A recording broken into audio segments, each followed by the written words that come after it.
सायरा. सगळ्यांना साधना करायची इच्छा असते, देवाची कृपा प्राप्त व्हावं असं प्रत्येकाला वाटतं, आपल्याला देवाची कृपा प्राप्त व्हावी.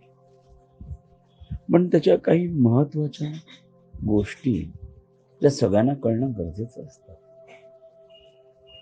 पण काय असतं, आपण कितीही एखाद्याला समजवलं, शिकवलं तरी साधना हा प्रकार सगळ्यांना जमेल असं नसतं. प्रत्येक जण आपापल्या समजुतीप्रमाणे, आपल्या मानसिक धारणेप्रमाणे, तसंच आपल्या गुरुच्या मार्गदर्शनाप्रमाणे साधना करतात. काही गुरु मूर्तीत असतात, काही गुरु देहात असतात, काही गुरु कल्पनेत असतात, काही गुरु विदेही असतात, काही गुरु देहधारी असतात. गुरूंचे प्रकार खूप आहेत. आपण आपल्या बुद्धीप्रमाणे, समजुतीप्रमाणे जसे स्वीकारतो तसे गुरु असतो. प्रत्येक वेळेला साधनेमध्ये गुरु या शब्दाकडे येऊन माणूस थांबतो की इथे काहीतरी दिलं घेतलं जातं असं समज आहे. काही अंशी ते सत्यही आहे की एखादा सत्पुरुष आहे, त्याच्याकडे आपण जावं आणि काही कृपेस पात्र व्हावं, त्याच्या मर्जीस उतरावं. तुम्ही बघता बरेच लोक बाबा बाबा म्हणून म्हणत असतात, पण नक्की त्यांचा भाव बाबांचा आहे का हे तपासणं गरजेचं असतं. लोक नावापुरतं बाबा म्हणून हाक मारतात, पण हृदयात तो भाव नसतो. जोपर्यंत तुमच्या त्या गुरुरूपी भावाशी एकनिष्ठता येत नाही, तोपर्यंत तुमच्यात काही बदल होणार नाही किंवा तुम्ही काही स्वीकारत नाही. बऱ्याचशा लोकांना खूप गोष्टी शिकवत असतो, पण तुमचे सूक्ष्म भाव हे तुमचे उपजत असतात, ते तुम्ही स्वतःच घडवायचे असतात. कारण उपजत आध्यात्मिक शक्ती ही एक दैवी देण. कारण तुमच्यामध्ये काय जागृत होत आहे हे कळणं कठीण आहे. 100 लोकांना एक गुरु एकच उपदेश करतात, पण प्रत्येक जण आपापल्या क्षमतेप्रमाणे त्याचा अर्थ लावतो, समजुतीप्रमाणे अर्थ लावतो आणि त्याप्रमाणे अंमलबजावणी करतो, त्याप्रमाणे त्याला स्वीकारतो. शब्द एकच असतो, पण अर्थ निरनिराळे होतात. कारण माणसांची जशी वृत्ती आहे तसा त्याचा अर्थ घेतला जातो.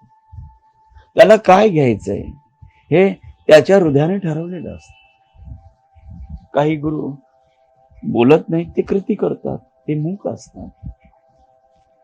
काही गुरु मार्गदर्शन करतात आणि त्या माणसाला ठराविक काळानंतर सोडून देतात. ठीक आहे, तुझ्यात काही परिणाम झाला तर ठीक. पण प्रत्येक गुरुची पद्धत निराळी असते आणि सच्चा गुरु मिळणं हे जगात भाग्यवंतांना प्राप्त होत. गुरु असतात भरपूर. काय असतं, आता एखादा गुरु म्हणून तुमच्याकडे पाहतो तेव्हा तुमच्यातही अनंत बदल होतात. गुरुची छबी ही दिव्यत्वात न्हायलेली असते. कारण जेव्हा तुम्ही प्रतिमा पाहता तेव्हा तुमचा सूक्ष्म देह त्या प्रतिमेशी एकरूप होतो, त्या मूर्तीशी एकरूप होतो आणि तुम्ही त्या मूर्तीवर प्रेम करता, प्रतिमेवर प्रेम करता. तसं जिवंत देहधारी गुरु असेल तेव्हा तुम्ही त्याच्या हृदयाशी एकरूप होता आणि कार्य होतं. एखादा माणूस येऊन सांगतो की बाबा माझं असं काम आहे, ते काम व्हावं. बाबा माझ्या अमुक गोष्टी अडकून राहिले, ती मोकळी व्हावी. सद्गुरु तत्वाचा जो माणूस असतो तो काय करतो की त्या माणसाला त्या दिव्यत्वाशी एकरूप करतो आणि त्याचं ते काम होणार की नाही हे त्याला कळतं आणि त्याप्रमाणे त्याला तो दिशा देतो, मार्गदर्शन करतो, काही उपाय सांगतो. जर तो त्या पद्धतीनं भक्तीनं प्रेमाने आला असेल तर तो स्वतःच्या इच्छेने सुद्धा त्याचं काम करून टाकतो. तुमची आर्तता गुरुकडे जाण्याची किती क्षमतेची आहे हे फार महत्वाचं आहे. तुमची आर्तता किती आहे, त्या आर्ततेत तुमची निष्ठा किती आहे. कारण तुमची प्रत्येक हालचाल ही तुमच्या निष्ठेचं प्रतीक असतं. तुमची प्रत्येक प्रतिक्रिया इतरांशी, गुरुशी, इतरांशी, सर्वांशी. कारण तुम्ही प्रेमाने ओथंबून गेलात तर शब्द फुटणं कठीण असतं. गुरु हाच साधनेचा मेन दुवा असतो. त्याच्या हृदयाशी तुम्ही जेव्हा निगडीत होता तेव्हा दिव्य शक्ती तुम्हाला साह्यभूत व्हायला तयार होते. नाहीतर तुम्हाला साधना, आता बघा कितीतरी लोक साधना करायचा प्रयत्न करतात ज्यांना गुरु नाही. त्यांच्या आतल्या सूक्ष्मतेत फार फरक पडत नाही. पण ज्याला गुरु आहे, जिवंतपणे मार्गदर्शन, त्याच्याशी त्याची निगडीतता झाली की त्याच्या वागणुकीत, वर्तणुकीत बदल होणं गरजेचं असतं. कारण तुम्ही जेव्हा देहधारी गुरुशी एकरूप होता तेव्हा तुमचा प्राण निघून त्याच्या प्राणाशी एकरूप होतो आणि तुम्ही स्वतःला बदलायला तयार होता. ही गुरुची खरी किमया असते की तुम्हाला संपूर्ण बदलून टाकतं. कारण तुम्ही पूर्व संस्कारानुसार गुणदोषांनी संपूर्ण युक्त आहात. फक्त प्रेम रूपी जादू तुमच्यामध्ये असते. ती जादू गुरु आपल्या सोयीप्रमाणे वापरतो. कधी तो डोळ्याने प्रेम देतो, कधी स्पर्शाने प्रेम देतो, कधी हात मस्तकावर ठेवतो, कधी काही वाक्य असे बोलतो. ह्यामध्ये प्रत्येकाला तुम्हाला शक्ती प्रदानता केली जाते. कारण तुमच्या प्रत्येक कृतीचं तुम्हाला उत्तर हवं असतं. बाबा तुम्ही सांगा, बाबा तुम्ही सांगा माझं पुढे काय, बाबा पुढे माझं भविष्य काय. आणि त्याच्यावर तुमची विश्वासार्हता टिकून असते आणि त्या विश्वासावर तुमचं कल्याण. बरेचदा गुरु प्राप्त झाल्यानंतर जन्म कुंडलीचा काही उपयोग होत नाही असं म्हटलं जातं. याचं कारण काय की तुमचे सर्व भोग, तुमची सगळी कृती ही पूर्णतः बदलून जाते आणि तुम्ही स्वतःला गुरुरूप होण्याचा प्रयत्न करता. गुरुरूपी साधना म्हणजे गुरुरूप होणं. त्याच्यासारखं वागणं, त्याच्यासारखं बोलणं, त्याच्या लकबी घेणं ही बाह्यता झाली. पण त्याच्यासारखं देवाशी कनेक्शन करण्याचा प्रयत्न करणं किंवा त्याच्यावर पूर्ण निष्ठा ठेवून त्याच्या प्रत्येक शब्दाला होकार भरणं आणि तो देव आहे पृथ्वीवरचा आपल्यासाठी निर्माण झालेला ह्याची पूर्ण खात्री बाळगणं, तेव्हा गुरुरूपी अमृत तुमच्या कलशामध्ये पडतं, हृदयरूपी, आणि तुमचं जीवन बदलतं. जी माणसं स्वतःला बदलू इच्छित नाही त्याला सुद्धा गुरुचं प्रेम मिळतं, पण त्याच्या आतला प्राण जागृत व्हायला वेळ लागतो. बरेचसे लोक येतात ते काही विश्वास ठेवत नाही. काही लोक नाही स्वीकारत गुरुला. काही लोकांना त्यांचा गुरु अत्यंत व्यापक होता असं म्हणायचं असतं, त्याचा बुद्ध्यांक व्यापक होता असं म्हणायचं असतं. कदाचित त्याला तथाकथित गुरु त्यावेळेचा त्यांच्या इच्छेला, त्यांच्या क्षमतेला तितकी दाद देत नाही. कारण गुरु हा हृदयाने कार्य करतो, बुद्धीने नाही करत. त्यामुळे लोकांच्या अडचणी निर्माण होतात की स्वीकारायचं ते कसं स्वीकारायचं, की आम्हाला एवढी समजूत आहे पण इथे कितपत कार्य होतंय, किंवा अहंकार रूपी मोठा त्यांचा शत्रू त्यांच्या हृदयात बसून त्यांना त्या गुरुपासून दूर खेचत राहतो. जोपर्यंत निष्ठा पक्की झाली नाही तोपर्यंत साधना होत नाही. कृती, प्रतिक्रिया, बरेचदा मी स्वतःचं निरीक्षण खूप करत असतो. गुरु म्हणून जेव्हा तुम्ही स्वीकारता तेव्हा तुम्ही माझ्यापुढे येऊन अडखळता आणि तुम्हाला बोलणं शक्य होत नाही, शब्द सुचत नाही. ही तुमची प्रचंड निष्ठा असते. कारण समोर करुणेचा सागर उभा याची जाणीव असते. त्यामुळे हृदय स्वतःला वेगळ्या पद्धतीनं ढाळून वेगळ्या पद्धतीनं बनवून तुमच्या पुढे मांडण्याचा प्रयत्न करतो. पण त्या शक्तीशी एकरूपता आली, जवळीकता आली, की तुमचे शब्द बदलतात. तुम्हाला जे सांगायचे ते सांगता येत नाही. याच्याच विरोधात ज्यांचा विश्वास नाही, जे गुरु मांडण्याचा आभास निर्माण करतात, ते कसेही वागतात, कसेही बोलतात. त्यांना आपण जर काही बोललं तर त्यांना लगेच वाईट वाटतं. मी सुद्धा काही लोकांना बोलण्याचा प्रयत्न करतो, पण त्यांना वाईट वाटतं. आपल्या गुरुच्या सानिध्यात आपण कसं राहावं, त्याच्या अवतीभोवतीची वलय कशी स्वीकारावी, हे शिकणं खूप गरजेचं असतं. नाहीतर तुम्ही नुकसान घेता स्वतःच करून. कारण तुम्हाला जे मिळायचं ते मिळणार नसतं.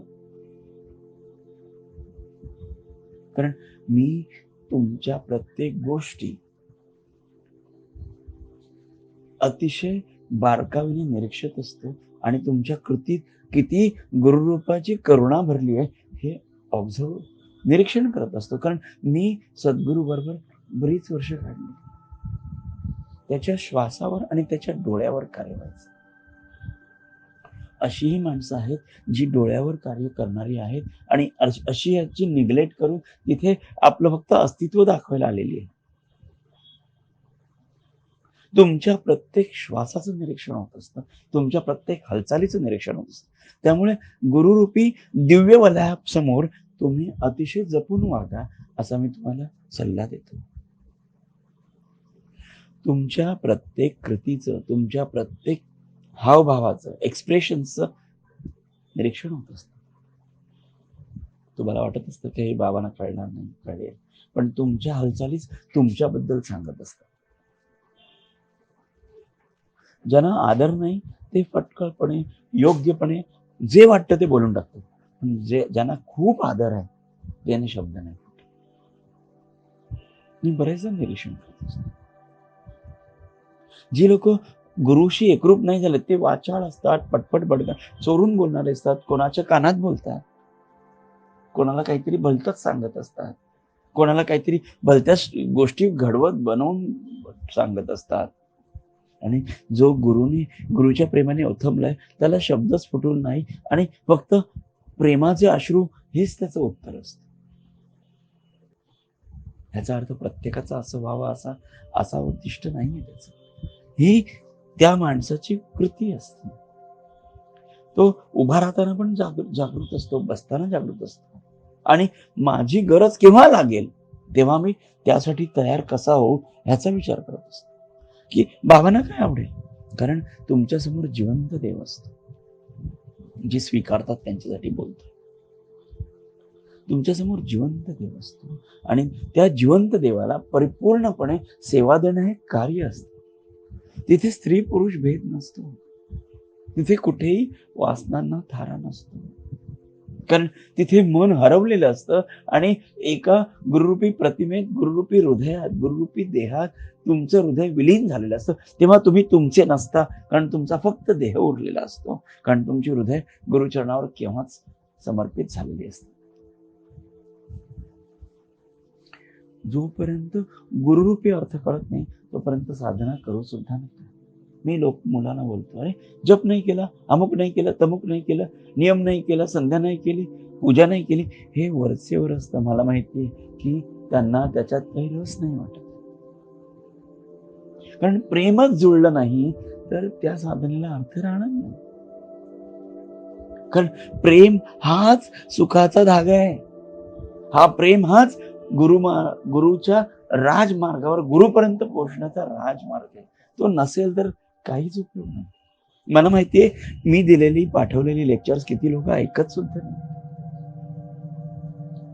त्यानंतर स्वारस्य लोकांना बरेचसे लोक म्हणतात, तू सांगतोस ना ते आम्हाला सगळं माहिती असतं. अरे माहिती असतं, पण हृदयाशी नातं नाही जोडलं तर देहातला देव तुमचा सुटणार आहे हे त्यांना कुठे माहिती. अहंकार असतो. आम्हाला पण आमचे बाबा असे होते, आमचे बाबा तसे होते, पण आत्ता काय आहे, आता तुझी अवस्था काय, आता तुम्ही का रडता? मग लक्षात घ्या, हृदयाचं नातं नाही जोडलं, साधना फुलली. ज्यांचे बाबा गेले त्यांची साधना नष्ट झाली. कितीतरी लोक म्हणतात आमचे बाबा गेले ना, देह सोडून गेले ना, मग तुम्ही साधना बंद करा आणि साधनेची खोटी थोतांडही करू नका. तुम्हाला नाही भावना मग नका करू द्या. केवळ धडपडत राहता, बाबा कुठे मिळतील, बाबा कुठे मिळतील, बाबा इथे दिसतील, तिथे दिसतील, बाबा प्रकट झाले, विभूती आली फोटोतनं, असं अशाच गोष्टी करत राहणार तुम्ही. बाबांसाठी दीडकं सुद्धा सुटणार नाही. कितीतरी लोक आपले महिन्याचे वर्षाचे चार्जेसच भरत नाही, भक्तीच नाही ना, मग त्यांना मी मागतही नाही. काही कॉन्ट्रीब्युशन असतं आपल्या वर्षाचं. पूर्वी जाणीवपूर्वक मी निखिलला सांगायचो, अरे निखिल माग, त्यांना आठवण कर. पण ज्यांना भक्ती नाही, प्रेम नाही, त्याचे पैसे घेऊन काय करणार? नुसते तुमच्याकडून काही पैसे उकळण्यासाठी संस्था नाही निर्माण केली. तुमच्या हृदयात परिवर्तन होत नाही, परिणाम होत नाही, तुम्ही यायचे बंद व्हा. काही गरज नाही उगाच आपली खोटी शरीर घेऊन तिथे बसायचं. हे मी आवाहन करतो तुम्हाला. ज्यांना भक्ती नाही, प्रेम नाही, त्यांनी कशाला यायचं?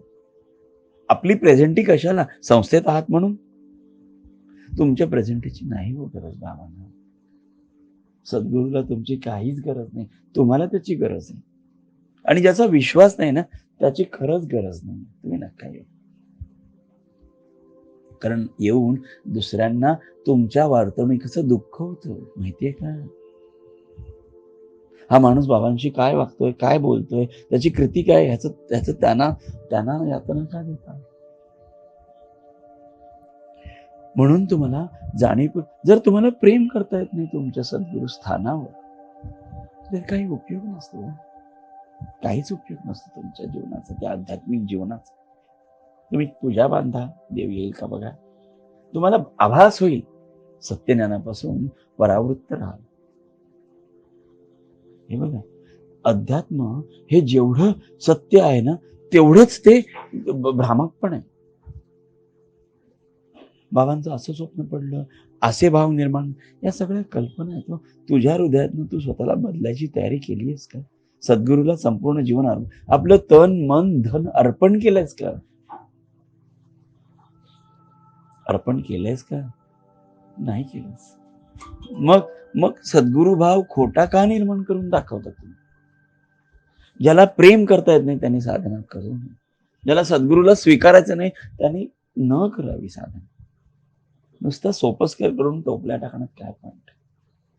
एक जरी दिवा लावता आला तरी खूप झालं. 100 दिवे काय लावायचे ज्यांना ज्योतीच पेटत नाही का? सद्गुरू हा हृदयाचं स्पंदन आहे. सद्गुरू हा प्रेमाचा ओज आहे.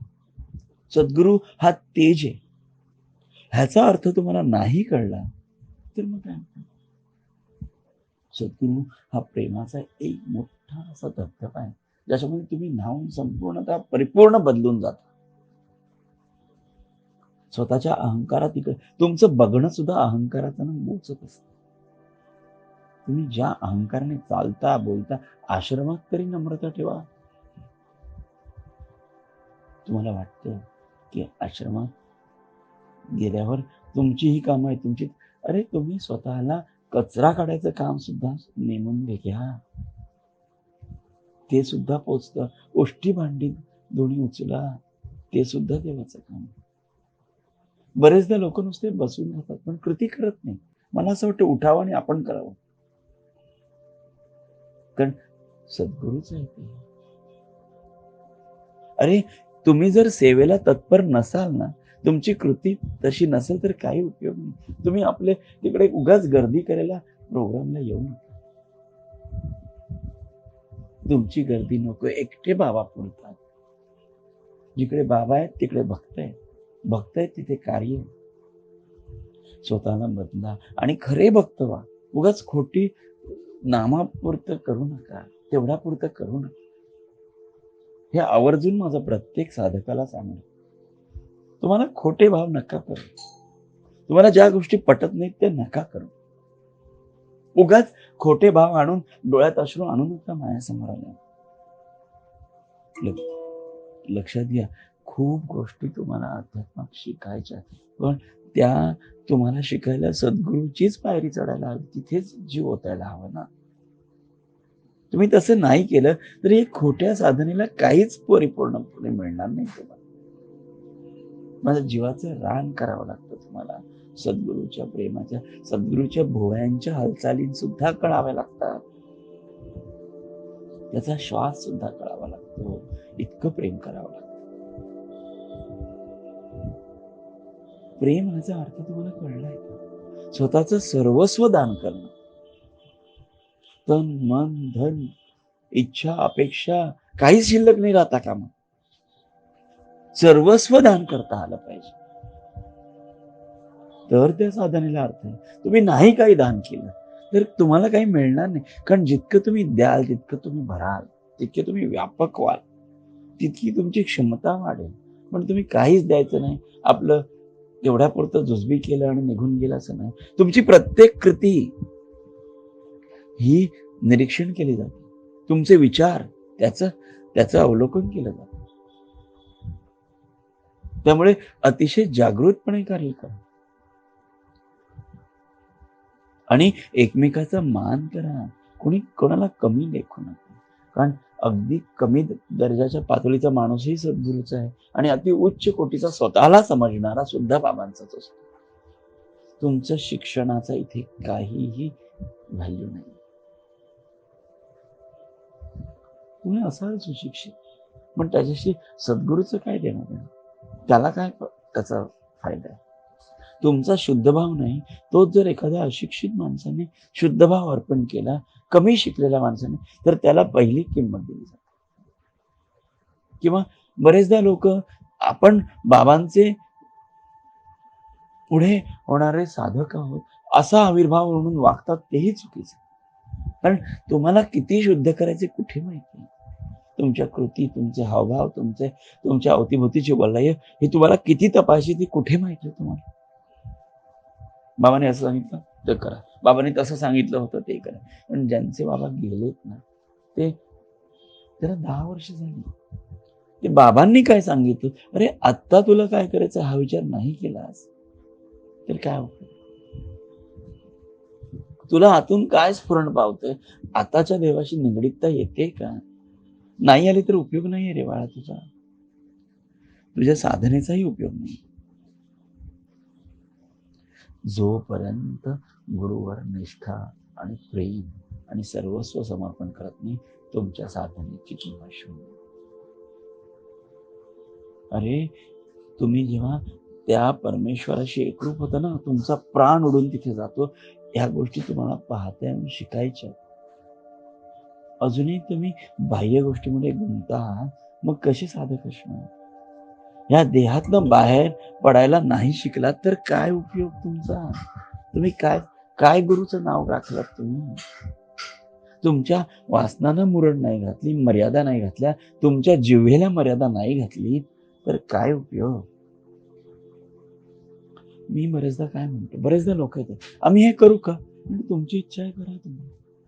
आम्ही हे खाऊ का? अहो तुमची इच्छा आहे तर बेलाशक का, माझी काय अडचण आहे? पण तुमची वृत्ती पारखली जाते.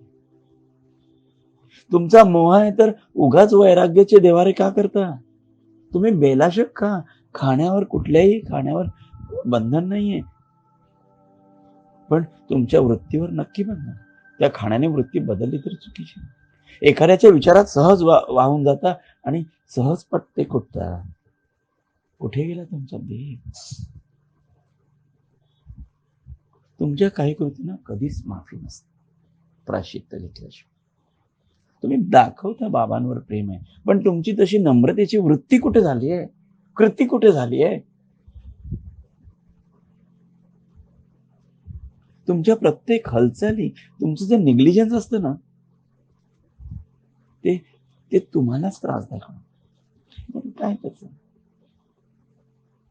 नाही, तुमचा प्रत्येक भाव टिपला जातो. तुमची प्रत्येक कृती टिपली जाते. तुम्हाला माहितीच नाही देव किती सूक्ष्मपणे तुम्हाला तपासत असतो. तुमच्या प्रत्येक हालचाली, तुमचे प्रत्येक शब्द, तुमचा प्रत्येक विचार, तुमच्या हृदयात उमलणारा प्रत्येक भाव हा तपासला जातो. अरे तू काय विचार करतोस? कोणाच्या बाजूला बसतोस? लोक बरेचदा म्हणतात, ह्याला काय गुरु कळलाच नाही. अरे पण तुला कुठे कळलंय? तुझी कृती काय आहे?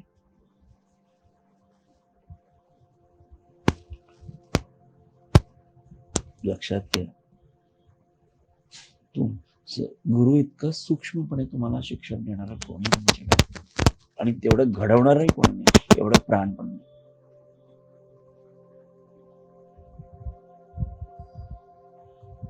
गुरु हे एक तेजोबल आहे, कितींदा तुम्हाला सांगितलं. त्याची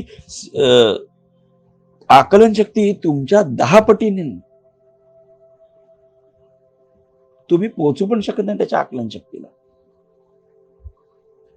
बाबा नेहमी म्हणायचे, आम्ही उडत्या पक्षाची बी समजतो. तुम्ही काय आहात? तुम्ही जागृत राहा, सद्गुरू ठेवा. एकही क्षण त्याच्या व्यतिरिक्त वाया घालवू नका. जर तुम्हाला काही प्राप्त करायचं, नुकसान करा. कारण देहातला देव प्राप्त झाला की पुन्हा ते मिळणार नसतं. म्हणून जागे व्हा, सद्गुरूच्या सेवेला तत्पर, सद्गुरूशी प्राणपणाने प्रेम करा. जर ते नातं जोडलं नाही तर तुमचं आयुष्य फुल आहे. स्वतःला जपण्यासाठी तुम्ही हे करायचं. देवाला काय फरक पडतो? तुम्ही या नका येऊ, जा नका जा, माना नका मानू, त्याला काय फरक पडतो?